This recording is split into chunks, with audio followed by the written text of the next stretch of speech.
So it's just like finding little pieces of time here and there and wanting to commit to this. You have to want to do it. And the more you do it, the easier it'll get. Obviously, at first, when you start doing this, you might be like, well, this is so hard. This is so stressful, gathering the food, cooking, spending time doing this. The more you do it, the easier to get. And actually, I don't even feel like I spend hardly any time in the kitchen, even though it looks like I spend all of my time in the kitchen.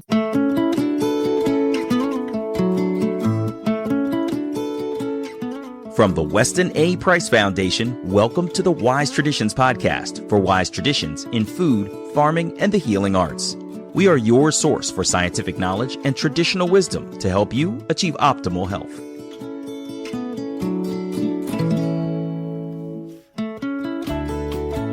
Hey, Hilda Labrada-Gore here, the host and producer of the show.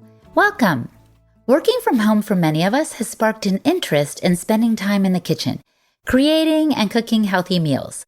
For others, it's meant calling for more takeout. No judgment here. My culinary skills were once limited to opening up a pack of frozen fish sticks, pressing 350 degrees, and tossing them on a baking sheet into the oven. So where to start if cooking isn't your strong suit either? This is episode 312, and our guest today is Gretchen Hackmann. Gretchen is the founder of the women's health and lifestyle brand Gretchy. She is passionate about food as medicine, emphasizing traditional foods and preparation methods, like how to make sourdough bread, lacto-fermented vegetables, and how to make your family's meals more nutrient-dense, like putting liver into meatballs. Today, she shares her own cooking successes and flops, which reminds us that it really is a journey. She talks about what matters most when getting going, how to cultivate your children's craving for real food, awareness of how processed foods can make you feel, the role of cookware in the kitchen, and more. Her practical, down-to-earth advice can help all of us gain just a little bit more confidence in the kitchen. Before we dive in, go to our website, westonaprice.org, and get on our email list so you can find out what is going on. We want a more direct line with you. Honestly, in these days of censorship, this is more important than ever. You don't need to become a member, though we invite that, but do get on our email list. Just go to westonaprice.org to sign up and to find out about in-person gatherings and more. And please keep in mind that the Weston A. Price Foundation is a member-supported nonprofit. We keep going on your gifts and support. Just go to westonaprice.org/donate to give a gift of any size, or you can donate directly through PayPal to info@westonaprice.org. Thank you so much for your support. It really means a lot. This is Holistic Hilda, and you're listening to Wise Traditions. Welcome to Wise Traditions, Gretchen. Hi, Hilda. Thank you so much for having me. I want you to tell us about the time you had a total disaster in your kitchen. What was the meal that you made, and why did it go south? I think one that stands out in my memory is during a time that I was vegan. And this was a few years ago. I was in the kitchen. I wanted to make a really nice meal for my husband. I think we were newlywed, and I started putting together a variety of different vegetables in the healthiest, cleanest way that I knew how to do. So in this meal, you can imagine I had steamed kale, just plain big leaves of steamed kale. I left the stalks in because I didn't realize that you have to remove the stalks or, to make it edible and tasty. So I had these steamed kale. I didn't use salt at the time, no flavorings except for coconut aminos, which, is a very vegan friendly, like a soy sauce type thing. Supposed to be healthy. I had like sweet potatoes in there, quinoa, seaweed. Oh, that's a big one. I had seaweed in there. I mean, it was just a conglomeration of vegetables, seaweed, and coconut amino flavors. And I put this, you can just imagine what that looks like. I put it in a bowl, and I was so proud of myself. And I gave it to my husband, and the look on his face was just like, wow, this looks great.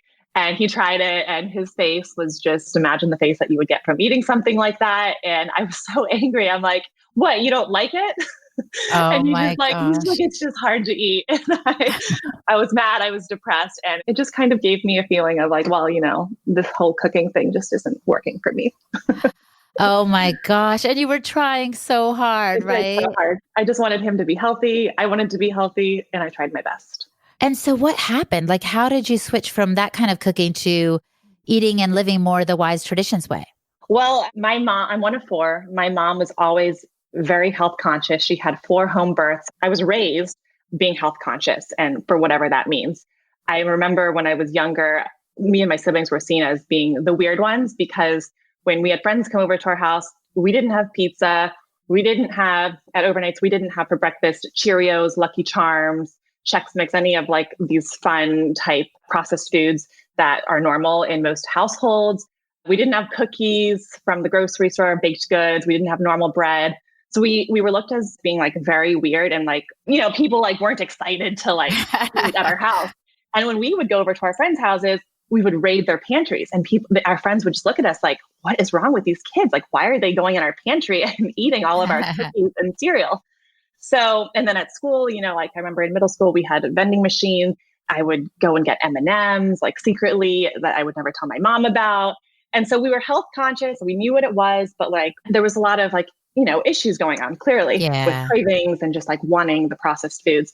I remember vividly in 10th grade, that's when my negative relationship with food started. My friend told me that, you need to be skinny and this is how you become skinny is by eating low calorie, not eating a lot of food. So that's when I started realizing like, well, food is the enemy. I shouldn't eat a lot of food. I shouldn't eat a lot of calories, not a lot of fat. So for the next literally decade, probably more, I had this like complete yo-yo diet roller coaster with food where I would search for low calorie, low fat, high fiber, gluten-free, whatever like the diet trend or fad was at the time. And so you can imagine a lot of these foods are processed and a lot of it's based on branding and marketing and it's all found on the shelves.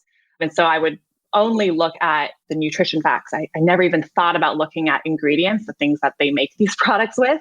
So if it was low fat, if it was low calorie, if it was high protein, high fiber, low sugar, low carb, I was all about it. And so I just had not a lot of negativity. I didn't eat any real food. It was all like a bunch of processed foods. Oh my gosh. Well, Gretchen, believe it or not, a lot of us can relate to that story. Like a lot of us were concerned about our weight growing up in adolescence. At least I can speak for myself. I know I was definitely on that track too, where I thought I had to eat very little to keep the weight I wanted. And so we all kind of come from that place. So then you went vegan and then what did you do? Yeah. And so I think like when we're younger, we're able to like these processed foods might work for us for a short period of time. They might work really well in terms of weight. Like we'll lose a lot of weight and we'll be like, well, this is working. We're supposed to be skinny. And so these processed foods are working. But then years go by that our bodies now start having issues and actually we start gaining weight and we have cravings. We can no longer sustain this lifestyle. And so other problems start happening.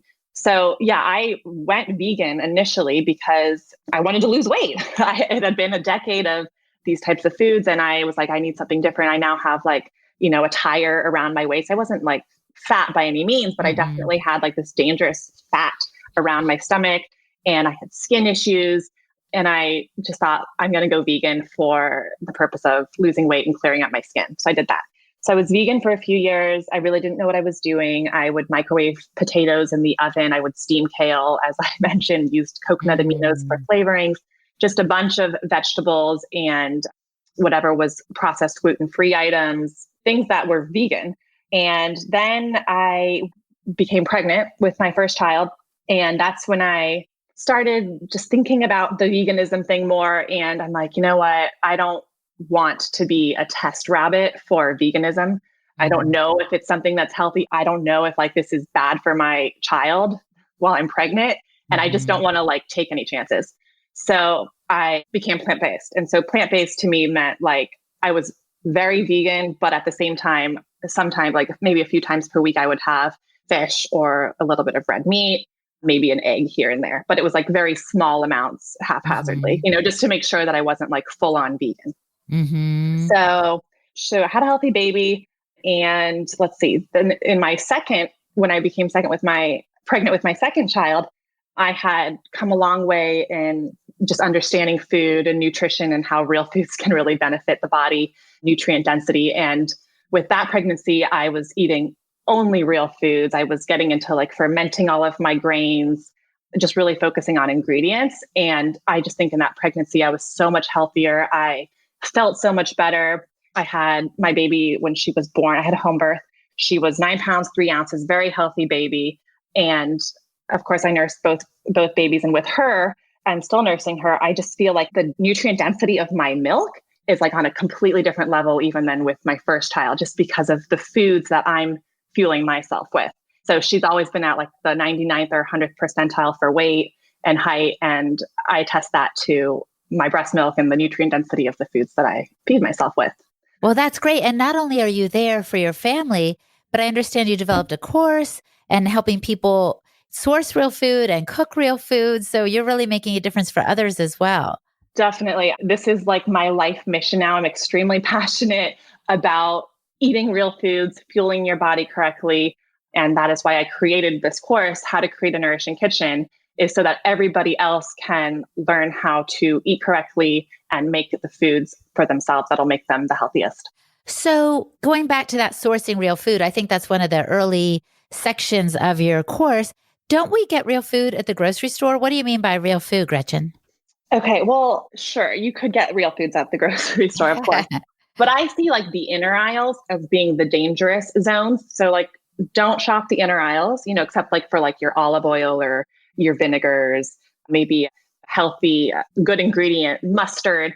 But everything else is very processed. It's loaded with preservatives and colorants, texturants, gums, just like a bunch of synthetic vitamins and junk. Every processed food that you're going to find in the grocery store that's shelf stable is just, it's got ingredients that you don't want to be eating. So you find your real foods around the outside of the grocery store. So when you're in your produce section, obviously you want to choose as much as possible the organic fruits and vegetables.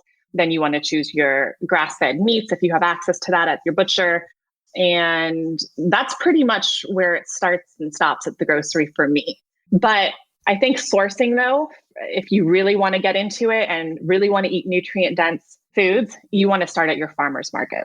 Because that's fresh and local, or why would you suggest that?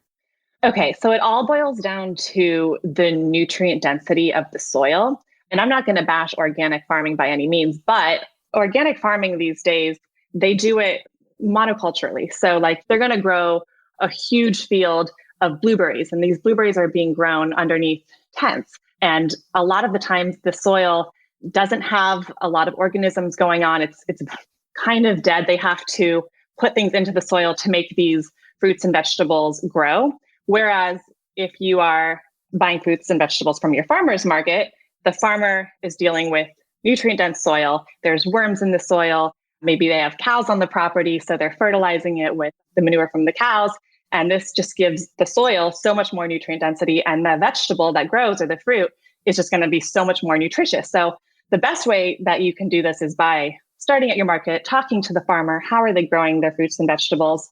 And that's really the best. Absolutely. And I think it's so interesting. I hadn't really heard it put that way before, that it's not just conventional farming that gives us the monoculture. It is also organic farming, especially industrial organic. In other words, organic on a big scale. So thank you for pointing that out. Now, I noticed also in your course that you talk about all meat not being created equal. What do you mean by that? So that boils down to the same thing too. So typically the meat that we find in the grocery stores, let's take red meat for an example. This is coming from cattle that is confined and raised on feedlots and fed grain diets. So the problem with that is the omega-3 to the omega-6 ratio. They're very high in omega-6s, low in omega-3s. The ratio is probably about 1 to 14 to 1 to 20 for the omega-3 to omega-6. Whereas if you take a grass-fed cow, the grass-fed cow ratio is more like 1 to 4. And the reason why is because they're not getting any grain. Grain is an unnatural diet for cows and cattle. And eating grass, which is the diet that they should be eating, and they've eaten for thousands of years, really gives them a high level of omega-3s and conjugated linoleic acid. So the nutrient density of that meat, or the dairy coming from a cow that's grass-fed, is just totally different. It's a different product than meat from a confined feedlot. Yeah, what you're saying is really music to my ears, because a lot of what you're talking about really is in tandem with the Wise Traditions principles. Our first principle is no refined or denatured foods, which was what you were referring to a moment ago about the food we find in the middle of the grocery store. And another principle also is about the right balance of omega-6 and omega-3 fatty acids. So that's amazing. Did you actually stumble across the Weston A. Price Foundation? Is that how you started building more nutrient density into your own diet as well? Yeah, I think I did. When I was getting into fermenting my grains and understanding why I should be doing that, I think the Weston Price probably came up in my research. And then, of course, the work that Weston Price has done is just so incredible. And it just really paves the way for everything that I do these days is based on the research that he did with the indigenous people and the way that they ate and the extreme health that they had versus the health that those people now have on modern foods. Coming up, Gretchen talks about how you can purge your kitchen of pseudo foods. You're listening to the Wise Traditions podcast from the Weston A. Price Foundation. We pause now to recognize our sponsors. Rate and review our show, please, on Apple Podcasts. All you have to do is go to the link, click on the 5 stars, and tell us what you think. This is what Kanika D said recently. Good podcast. If you want to support your body naturally, this is good information. Short and sweet. I love it, Kanika. So again, please rate and review the show. Every time you do, it lets people know that it's worth listening to. And at the end of every podcast episode, by the way, I often read a review from Apple Podcasts. You just might get a shout out, and thanks in advance. The Weston A. Price Foundation has a free info pack to kind of give you the basics and background on the foundation, along with our most popular brochure, Timeless Principles of Healthy Traditional Diets. Just go to our website, westonaprice.org, and click on the free info pack button. In case you can't tell, we are committed to getting information on how to live your healthiest life to you any way we can, through the podcast, our journal, our website, private membership groups, and more. Just about everything with the exception of skywriting, but you never know. We might try that too sometime. This is Holistic Hilda, and you're listening to Wise Traditions. Let's say that someone is listening and is like, oh my gosh, yes, I want to nourish my family and myself with the nutrient-dense foods Gretchen's talking about, but my kitchen is a mess. Talk to me about how we should go about purging our kitchen of pseudo foods. Where should we start? Yeah, so that's definitely like the most important thing to start with. If you are wanting to have a nutrient-dense diet, eat real foods, whole foods, prepare your own foods in your own kitchen, you have to remove the processed foods from your house. Because if you have these processed foods, you'll always resort to them when you are in a pinch, and making food maybe isn't like the most exciting thing to do at that time. So I don't have any processed foods in my house, like nothing, not for a rainy day. I've thrown everything away, and you'll see in my pantry that I have a bunch of glass jars filled with a variety of different grains and legumes and nuts. I have some canned foods like wild sardines, wild salmon. So that would be something that would be good in a pinch. You could throw together a wild salmon salad, or you could mix some homemade mayo that you whip up with your sardines. And it's just sort of like getting used to the fact that you don't have the option to grab for that bag of chips anymore, or for that hamburger helper. I don't even know the processed foods they sell these days, but like you can create meals very quickly. Like today, I can cook an amazing meal with like sauteed greens, a fresh green salad, and say wild scallops. I did that last night. I was done in 10 minutes. The scallops take 2 minutes to cook. The greens, if they're washed, take no time. You whip up your own homemade salad dressing, so you don't buy store-bought salad dressings. And you actually, the real benefit here too, is you end up saving a ton of money and time in the grocery store. I do my shopping once a week at the farmer's market, where I get all of my produce, I get my meat, I get my cheese, I get my dairy, whatever it is. And I stay out of the grocery stores, and I don't waste a bunch of money on processed foods, which are actually much more expensive than real foods. Because, you know, if you were to like compare them with like nutrient density and weight to price, I mean, you wouldn't be able to survive on those types of foods. I have a friend who said her husband used to eat cereal every night as a late night snack. And she's like, oh my gosh, cereal is so expensive. The box is so skinny if you look at it. So not only is it not nutrient dense, it's not doing your bank account any favors. And it doesn't satisfy you either. I mean, I'm sure you've noticed that, like, if you have a bowl of cereal, I remember this from the past, I wouldn't just have one bowl of cereal. I'd want to have like 10. You know, there's something about it that just gets your cravings going. It's like, I want to have more. Well, speaking of cravings, like, do you ever have an impulse buy or a cheap food? Tell us what's up with that, Gretchen. I have impulse buys at the farmer's market. Impulse buys for me would be, and they're good impulse buys, you know, like a raw honey or a local bee pollen. I bought a beautiful handmade woven basket that was made from a tribe in Africa, or like a green juice or a fancy nut milk. There's these types of products that I'll buy impulse, which are, you know, maybe more expensive than what I'm used to buying, you know, because they've got like maybe like $12 for a nut milk, which is ridiculous considering I make my own nut milks. But yeah, I'll grab for something like that. But in terms of like making an exception at the grocery store, no, I never do. And that's one of the great things about eating like this is you don't have cravings for junk foods anymore. You don't want to poison your body with these types of foods. And I say poison because you are poisoning yourself. If you look at the ingredients that are in these foods, it's shocking. They're not real ingredients. They're created in a lab specifically so that they can make you want to eat more of it. And they're causing chronic illness for so many people. That's why we're so sick these days, is from processed foods. That's right. That's right. And I was just thinking about that book called The Dorito Effect, where they talk about how the chemists really are in the lab trying to come up with that flavor that kind of pings your dopamine in your brain. It kind of lights you up. So you just want to keep eating it. And of course, that's your brain telling you to keep eating, but your body is not grateful in the end, Totally. No, really... I can relate. I actually talk about impulse buys. We were walking around this past week and my husband, he bought a bag of Sun Chips while we were like walking around the park. And I'm like, I was so mad. I'm like, why would you buy that? And I'm like, I don't, like, want me to buy you one? I'm like, no, I don't want any. I'm like, don't give that to my child. But anyways, he opens it up and they're eating it. And I'm like, oh, let me have one of those. So I try one and I'm just like, wow. I'm like, that tastes so good. Like just one chip makes you want more. It's like a drug effect. Mm-hmm. So the chemists in the lab, like they know what they're doing. It's meant to like grab your taste buds and make you want more and buy more. It's very addictive. Yeah. But we can actually replicate without the junky ingredients, some of the foods that are so attractive to us, right? Can't we make chips or crackers from scratch, for example? Oh, you can make anything you want. In fact, that is what I pride myself on doing in my kitchen, is making the most incredible feast dish style meals and foods. I mean, I'm not by any means on a diet. I make the best foods possible so that everyone that's eating my foods loves it and doesn't feel like they're having to give up something to eat this way. I mean, I'll make a hamburger with French fries and it'll be the best hamburger with French fries you've ever had. And you won't have to feel guilty about eating it because I used only real ingredients. I didn't deep fry my French fries in a vegetable seed oil. I'll bake them in the oven with coconut oil and unrefined sea salt. So they taste incredible. They're crispy on the outside, just like a French fry, but they don't have all the junk. My hamburger is made with 100% grass-fed beef. So actually the meat tastes even better and it's juicier.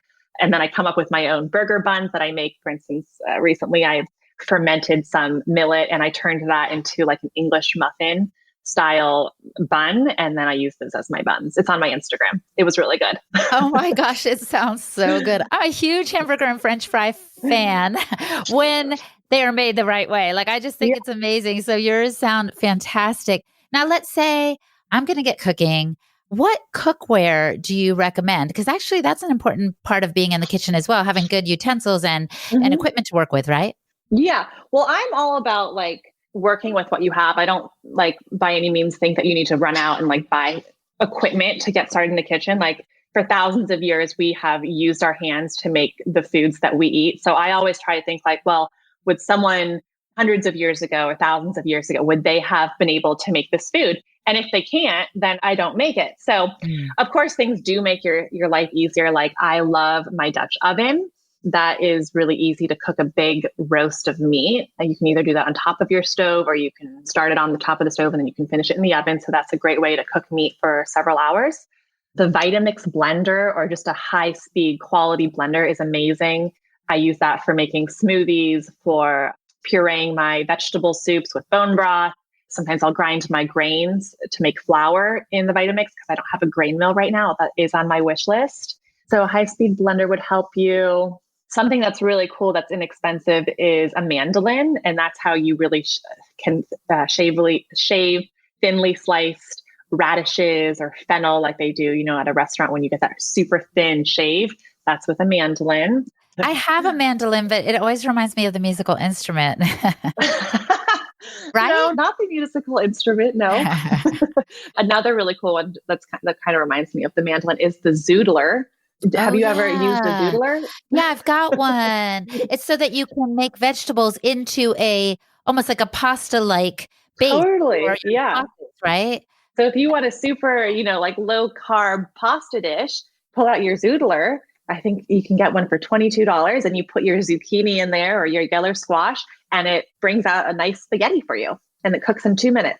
Well, I'm so glad you're mentioning how quickly these things can happen because I think one thing that holds us back from cooking, Gretchen, is we're just so busy. I mean, we're going from work to pick up the kids from school, to take them to their ballet and soccer practices, to home, to suddenly there's a demand for food. And then we've got to bathe everybody, put them in bed and get anything done that we need to get done in the home. I mean, it's just our days are so chock full. How can we carve out time for cooking?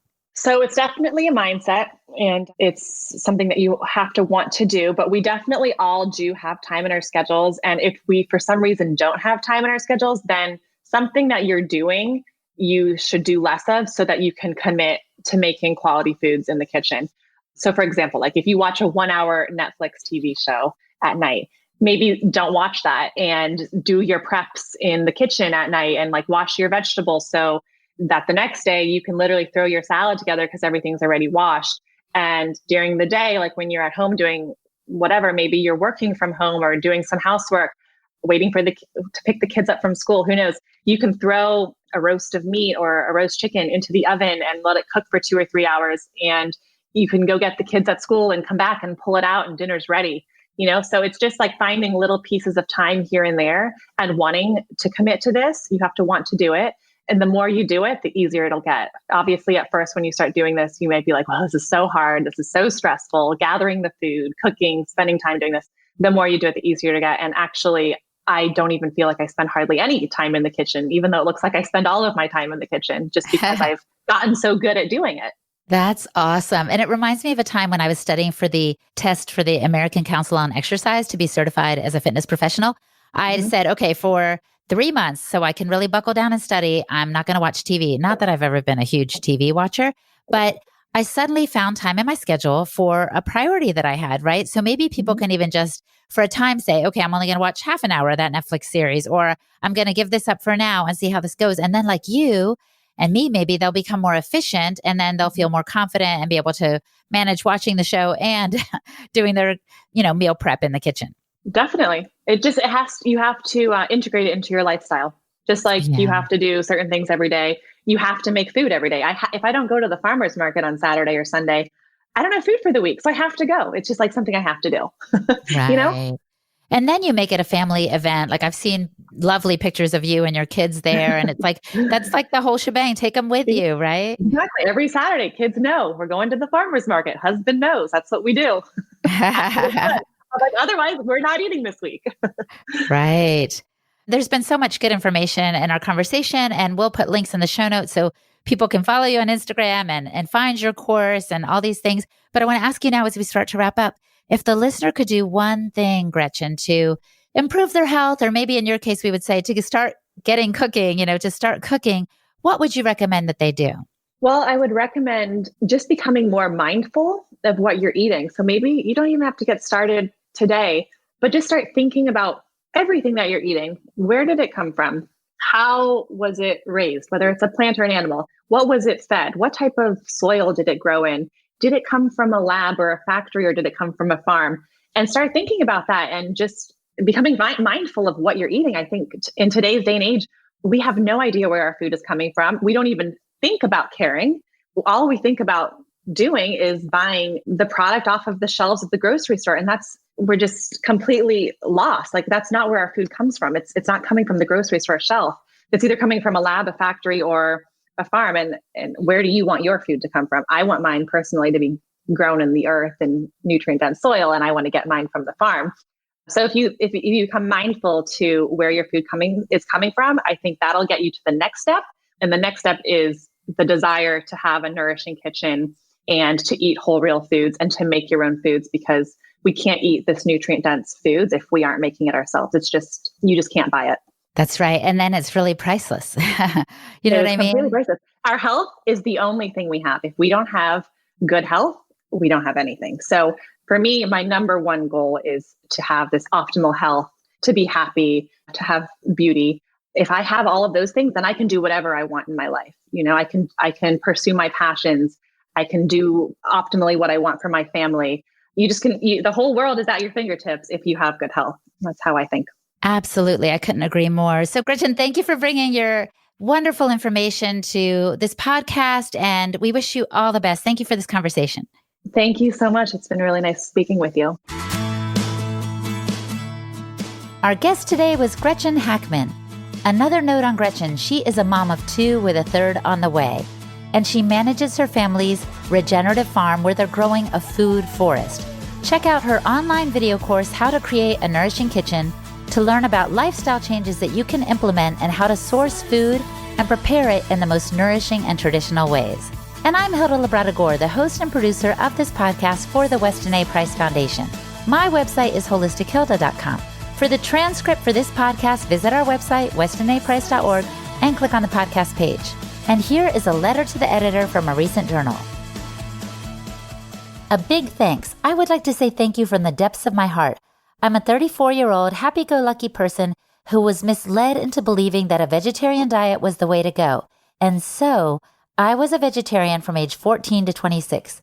I had 4 miscarriages over the course of about 8 years. Thanks to a good friend and my acupuncturist, we were guided to the wonderful, insightful world of standard process and the Wise Traditions diet. We now have the most wonderful, happy, smart, and beautiful little 2-year-old girl. I wish more women who thought they were barren knew about this wonderful, life-changing avenue right at their fingertips.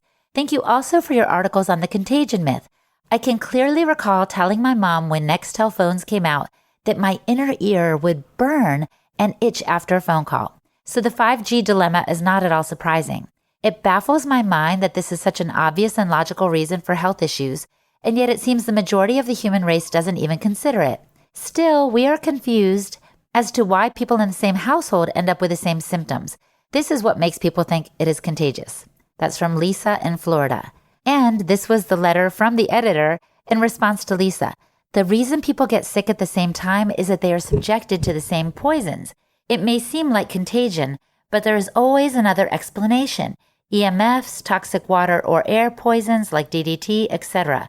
Physicians used to think that scurvy was contagious because they had no other explanation for why people in the same ship got sick with the same symptoms. Now that we know scurvy is caused by vitamin C deficiency, no one would claim that it is contagious. Thank you so much for listening. Stay well, my friend. Hasta pronto.